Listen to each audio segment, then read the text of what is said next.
1 mètre de profondeur. C'est plutôt pas mal pour la marmotte, ça en fait une belle architecte. Et donc, le groupe avec un couple dominant, un couple dominant, donc reproducteurs, donc ce sont les seuls qui pourront se reproduire, et ensuite le groupe s'occupera des jeunes de l'année et des jeunes des années précédentes. Et vous allez me dire, donc ils ne peuvent pas se reproduire à 30 ans, et bien non, puisque notre femelle, même si elle est très bien comme Marie, va exercer une pression un petit peu psychologique sur ces jeunes pour éviter qu'ils ne se reproduisent. Après, chez la marmotte, la maturité sexuelle des jeunes ne sera pas avant 2 à 3 ans. Donc ça leur laisse un peu de temps, et donc s'ils veulent vraiment se trouver un compagnon, ils n'auront pas le choix, nos petits marmots, d'aller partir à l'aventure pour se chercher un compagnon ou une compagne. Mais ne peut pas se reproduire dans la commune qui forme déjà, puisqu'on aura déjà un couple en place. Ça va les petits? Bien. Et donc, vous pouvez le constater, donc notre marmotte va être sur un régime herbivore. Donc, dans la nature, elles vont manger l'herbe qu'elles vont trouver tout autour de leur fermier. Elles vont manger différentes plantes, telles que du crème-pain, de la carotte sauvage. Elles se raffolent du pissenlit, ça, elles donnent moins. S'il y a la présence d'arbres, elles mangeront également les feuilles, les bourgeons, les fleurs. Et elles mangeront aussi en racines, puisque donc on reste sur du rongeur, donc on aura besoin de se faire les dents. Et donc nous ici au parc, on en donnera du chou, de la courgette, du brocoli, des endives. On aura aussi donc ce petit granulé, donc c'est pareil, on va être sur des végétaux un petit peu compactés, des minéraux, et tout soit très compacté pour que je puisse aussi les dents. Et le tout va déshydrater. Mais vous allez tout constater, on n'en donnera pas par exemple de la carotte, des fruits, parce que même si c'est assez dur, et bien le problème c'est que c'est trop riche en sucre. Notre marmotte, elle va pouvoir manger quelques baies, et plus on va monter en altitude, moins on va en trouver, donc les fruits, ça ne fait pas vraiment partie de son régime alimentaire. Et le sucre indique. Et aussi, on ne leur donnera pas de salade, puisque la salade, le problème, c'est que ça va stopper la lactation chez notre femelle, et donc elles vont pouvoir ensuite allaiter ses petits. Et notre marmotte, elle va vivre en montagne. À votre avis, à quelle altitude on retrouve de la marmotte? 1900, 1800, 1920, oui. 60 mètres. C'est peu ça. Donc la marmotte, on va la retrouver entre 800 et 3000 mètres d'altitude à peu près. C'est l'échelle qui sera à peu près établie pour retrouver de la marmotte en montagne. Et donc notre marmotte, on va dire que son cycle de vie, généralement, il va un petit peu se découper en deux. La marmotte, elle va passer une partie de l'hiver à faire quoi, à votre avis? À dormir, c'est tout sûr. Alors, moi, si vous dites qu'elle va dormir, on va avoir une petite question pour vous. Votre marmotte, on va dire qu'elle va hiberner ou hiverner. Alors, qui pense qu'elle hiberne? D'abord, vous levez la main. Ok, donc pour hiberner et hiberner. Voilà, très bonne question. C'est quoi la différence entre les deux également? Est-ce que vous la savez ou pas? Ou un peu moins, on ne sait pas trop. Alors, notre marmotte, comme la chauve-souris, comme le hérisson, celle-ci, elle va hiberner.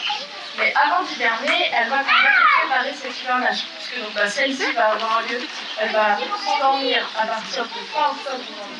Et ensuite, elle se réveillera vers mi-mars, fin mars. Et donc, pour préparer cette hibernation, déjà, notre marmotte, d'abord, elle va manger. Elle va manger énormément, c'est l'équivalent de 400 à 500 grammes de végétaux par jour. Chez nous, ça équivaudrait à 7 à 8 kg de fruits et légumes par jour. Donc, en mangeant 7 à 8 kg de fruits et légumes par jour, on ne sait pas si bête que ça de grossir. Donc voilà, elle va d'abord faire des réserves de graisse. Et aussi, juste avant que l'hiver arrive, eh bien, elle va préparer donc, son terrier. Notre marmotte, comme je disais tout à l'heure, une vraie architecte, elle va avoir plusieurs terriers avec différentes galeries. Un terrier principal. Celui-ci aura une entrée unique. Et à l'intérieur, on trouvera l'hibernacule, qui est à la chambre de notre marmotte, là où elle va passer 6 mois à l'abri sous terre, qui sera relié à ce qu'on appelle des latrines. Et ça, c'est la toilette de notre marmotte. Et donc notre marmotte, elle va vraiment bien préparer, elle va isoler au maximum tout ce qu'elle va trouver, que ce soit des feuilles, que ce soit de l'herbe, pour se faire un lit, pour isoler toute sa chambre. Et ensuite, elle va s'y mettre à l'intérieur, faire un bouchon qui sera presque de 2 mètres de longueur pour boucher cette fameuse entrée. Et ensuite, elles vont s'endormir les unes comme les autres à l'intérieur de ces chambres. Et l'hibernation, donc ce sera un sommeil léthargique très profond, avec un œil au réveil, parce que donc elle ira éliminer donc, les toxines qu'elle a dans le corps, donc elle ira au toilette. Moi j'aime bien dire que notre horloge elle est un petit peu somnambule. Hein. Et ensuite, tout son métabolisme aussi sera au ralenti, que ce soit ses battements de cœur, sa respiration. Et également, elle va diminuer sa température corporelle. Au lieu de l'avoir à 37 degrés, on sera plus aux alentours de 6 degrés. Donc vraiment tout mettre au ralenti pour utiliser le moins d'énergie possible. Alors que l'hibernation, ce sera plus un petit peu, ce sera aussi se mettre à l'abri en hiver, mais ce sera plus l'exemple avec des oiseaux migrateurs qui partent dans les pays chauds pour donc se mettre à la propriétaire, mais ils ne sont pas trop en train de dormir nos oiseaux. Et ensuite, on aura aussi, cas exceptionnel, l'ours. Souvent qui hiberne aussi, on aura plus de son hibernant, parce que lui, si les températures vont et bien il sera capable de se réveiller pour aller trouver son nourriture. Alors que notre marmotte, une fois qu'elle est endormie, elle est endormie. Donc voilà, donc 6 mois à l'abri sous terre, en train de dormir les unes contre les autres. Et bien évidemment, après les 6 mois, notre marmotte, elle va se réveiller. Elle se réveille au fur et à mesure. Elle n'a pas une qui se réveille, elle se couche en mode aller au travail, un moment. Et notre première marmotte qui va se réveiller, elle sort un petit peu arnaquée. Parce que le bouchon de laine qui a été et il va falloir l'enlever. Donc la première est déjà au travail, elle va devoir poser pour sortir. Et ensuite, on va le réveiller progressivement. Elle se réveille vraiment les unes après les autres. Et quels vont être les réflexes de cette marmotte une fois sortie d'hibernation? Parce que mine de rien, manger parce que avant l'hibernation, on pose en de 6 à 9 kg et en sortant de l'hibernation, elle pèsera plus de 2 à 4 kg. En effet, l'un de ses premiers réflexes sera de manger. Qui dit le printemps, saison des amours. Donc notre marmotte, elle va aussi se faire. Et donc notre là, les petits marmots qui sortent, et ils ont le mois passé. Ils sont encore très timides. Ils sortent, mais oui, voilà. Ils sont pas encore très habitués à ma présence. Alors que Marilyn et Kennedy, il n'y a plus trop de problèmes. Même si on a fait aussi une hibernation, ça fait un petit peu un rythme de nos marmottes chaque année. Parce que chaque année, elles apprennent à nous connaître. Les premières animations, j'avais personne autour de moi, je me sentais très seule. Au fur et à mesure, Marilyn et Kennedy sont venues, et même maintenant, Marilyn, vous avez pu voir au début, elle vient, elle commence carrément de voir ce que c'est mademoiselle. Et les autres marmottes, souvent après, en dehors, donc forcément, elles vont être beaucoup plus exposées qu'ils faisaient alors prédateurs qui vont être chez la marmotte.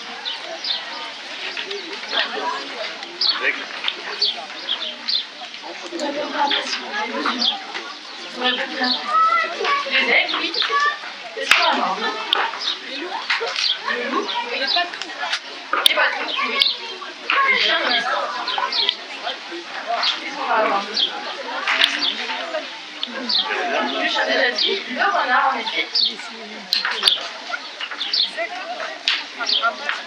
Alors les rapaces, on aura l'aigle et on aura un autre rapace nocturne. On nous a présenté tout à l'heure.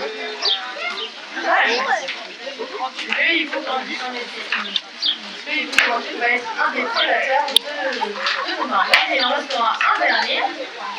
Comme pour le renard tout à l'heure, le lynx va être clairement le prédateur de notre marmotte. Et celle-ci, donc qu'est-ce qu'elle va faire pour pouvoir se défendre de ses prédateurs? Qu'est-ce qu'elle va faire? Elle va siffler en effet. Donc chez la marmotte, on va avoir une marmotte qui va faire le bruit. Elle va jouer son rôle. Ce ne sera pas comme chez le suricate. Chez le suricate, on a un suricate qui a son rôle attitré. Donc elle va faire le bruit. Et dès qu'elle voit le moindre danger, que ce soit dans les airs ou sur terre, eh bien elle va siffler. Donc le sifflement qui va être très stimulant, très aigu, qui va conduire de la race de nos marmottes pour vraiment alerter et donc directement dire cachez-vous, il y a un danger. Après, elles ont aussi d'autres petits cris un peu moins aigus. Et là, ce sera plus rester aux aguets sans pour autant aller vous cacher avec par exemple la planche de randonneur. Et ensuite, elles ont d'autres modes de communication. Nos marmottes, elles vont grogner, elles vont gémir, elles vont aussi se sentir les unes les autres pour se reconnaître. Elles ont plein de petits moyens de communication, nos marmottes. Et donc, Nos marmottes, mine de rien, leur prédateur, mais il y a quand même quelque chose qui m'intéresse énormément. Donc, mais en effet, l'homme, principalement, dans une espèce de marmotte, donc, là, c'est une marmotte avec, premièrement, la l'autre. Donc celui-ci, ça va avoir un impact sur l'hypertension de cette marmotte, c'est le résultat classique. Comme vous avez pu constater, on a des symptômes d'hiver qui sont présents, ou alors les températures aussi. Et nos marmottes, à la fois, elles vont aussi s'adapter par rapport aux températures. Et donc, elles vont aussi isoler encore votre langue et perdre la culotte. Et parce que les températures sont assez clémentes. Le problème, c'est que si elles sont une fois qu'elles sont là, et froid, elles vont aussi moins isolées peut-être dans les verticales. Et donc, elles vont utiliser leur besoin de on va avoir des marmottes qui vont sentir et donc, en fait, le fait de ressortir mais aussi encore la présence du maître, elle va les trouver. Et aussi, on aura des marmottes qui vont sortir plus amaigries. L'hydratation problématique.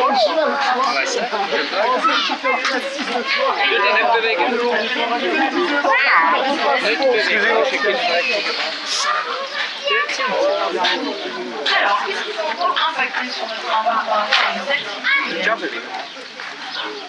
On a parlé des problématiques climatiques, elle est la climatique.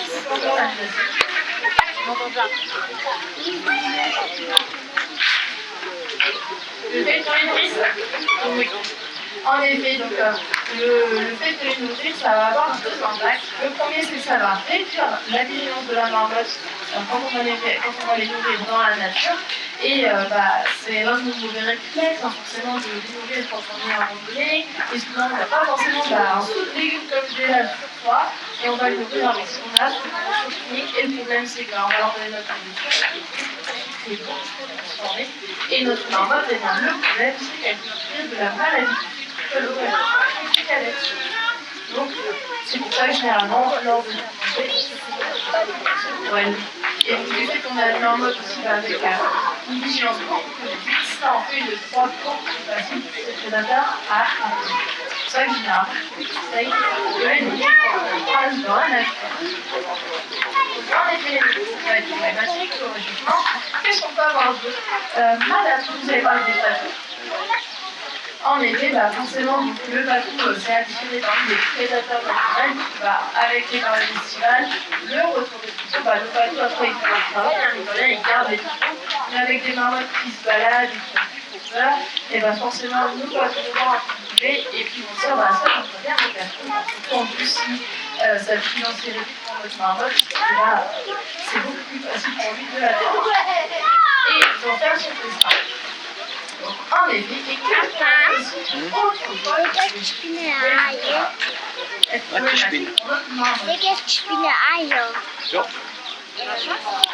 la chasse, en effet, de contrôle de notre marmotte, elle était chassée pour sa graisse et également pour sa viande, parce que la graisse avait des vertus thérapeutiques, des problèmes articulaires.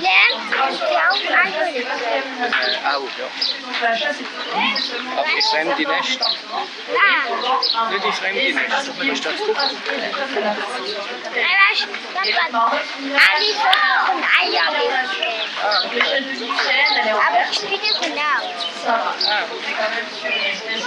Enten auch, oder? Wir haben kein Vogel, aber